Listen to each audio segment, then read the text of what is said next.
Alright, so we're here for episode 75 today for the Canadian Grand Prix of Season 5. If you missed the previous episode, Baku, I recommend you go and check that one out before seeing this one as well. Coming into this one then, we've unlocked, all of the final engine department upgrades. So it's just the aero side. They're going to come in by Austria. I decided not to rush them. I haven't got a chance to put them on for Canada. Silverstone, you don't need that as well. So, yeah, but not, of course, in game there's only a week between Baku and Canada. So, as a result, nobody has actually brought any upgrades into this episode. So, AlphaTauri are still on top from Alpine. Mercedes up there, but they've been dreadful since Season 1. So, yeah. Got the pace on paper, but on the track they're just dreadful as well. But anyway, moving to qualifying as well. Canada, I just don't know what it is on this game. It just doesn't go well for me. And well, this is my fastest lap. Not at the end of the session. I'll explain why not at the end of the session in a little while. But first, this lap. As well as we go through the skyline, Magnussen set on 195. We're down to provisionally P4 as well. We have gone purple through sector 1 as well. The setup I feel is a little bit too much potentially on the aero side, so we're better through sector 1, but I'm dreadful in sector 2 anyway. Always happy in the air. Always love to get traction out of that corner. Try and cut it as possible as without losing any floor or anything like that. Up to this hairpin, it's a dreadful hairpin. As well as you come out of here, watch the AI just move magically already 5/10 down the road, as you'll see in the race. But anyway, as there's a Mercedes in the way, he needs to get out the way right now, and he does just in time for the corner. Otherwise that would have been a nasty accident.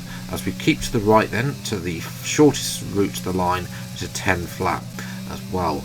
Now, I would have gone out and set a fastest lap at the end of the session, except for Carlos Sainz, which decided otherwise, blocking me through turn 1, and that was the result. I just didn't improve the lap. And in the end, it'll be P14. 3/10 behind Piastri though, so that's not too bad, but there's obviously a lot to improve as well. So, yeah, well, from 14th on the grid, it's time for the race. Hello and welcome to the Ile Notre Dame once again for what promises to be another incredible Canadian Grand Prix at a fiercely competitive circuit where pole position can often be decided by less than 1/10 of a second. We'll be seeing top speeds of around 210 miles per hour here at the Circuit Gilles Villeneuve, with around 2/3 of the lap taken at full throttle.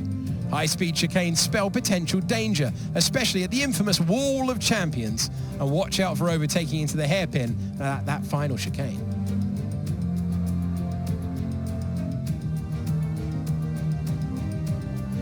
Before we begin, let's take a quick look at the grid lineup for today's race. A fantastic effort from Pierre Gasly yesterday puts him on pole position, and Max Verstappen lines up alongside. As we continue through the rest of the grid today, we have Leclerc, Sainz, Kevin Magnussen and Albon, Ocon, Russell, Oscar Piastri and Lando Norris, Hamilton, Vettel, Guan Yu Zhou, Phoenix, Bottas, Schwartzman, Yuki Tsunoda and Mick Schumacher, Stroll and Nicholas Latifi. It's almost time for those 5 red lights to go out then. Let's see who can prevail today.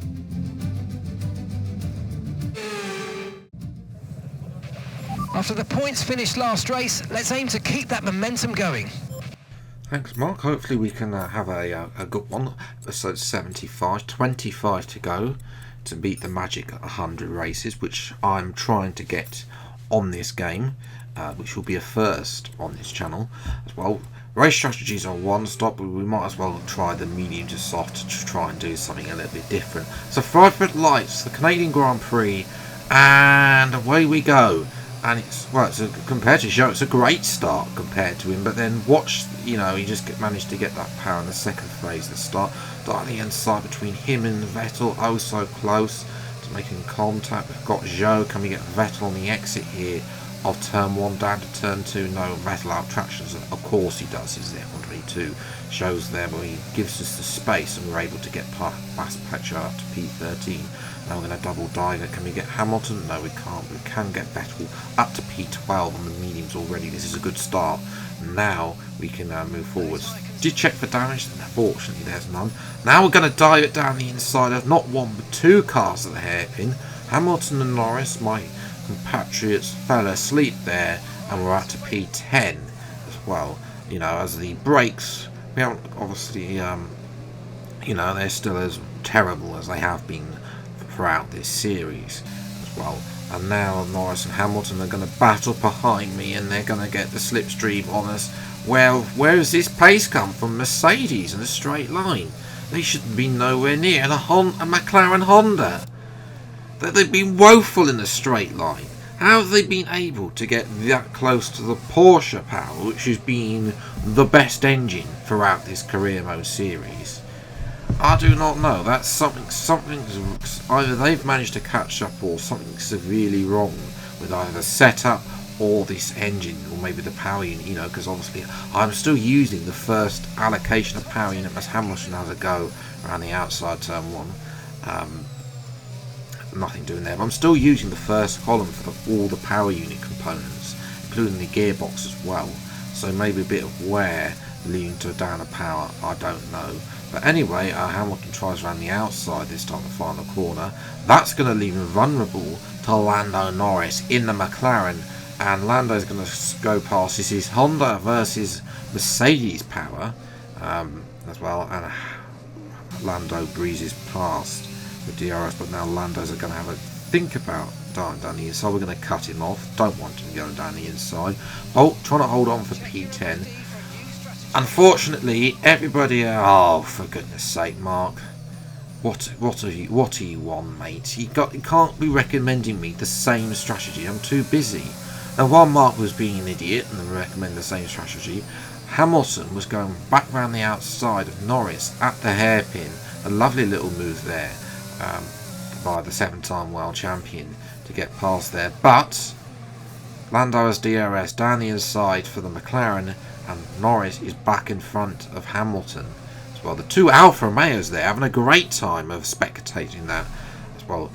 But obviously we've moved through the laps, and a lot of people start to make the pit stop, including Max Verstappen and Carlos Sainz. All of them come out in a bit of traffic. We're providing our own traffic for Pierre Gasly, our former teammate, and there's just no point fighting him at all. He's got way too much pace, way too much top end speed in that AlphaTauri, even with the down on power Ford engine compared to the Porsche. But even then, there's just something wrong with, as I said earlier, there's something wrong with this car. I think the way it's set up, or the engine, something that's just not providing that top end speed that we normally have from the Porsche powers. We come in then and fit the soft tyres on lap 9 earlier than planned to try and brake to try and salvage some damage limitation. Unfortunately, being undercut, so we're down to P13.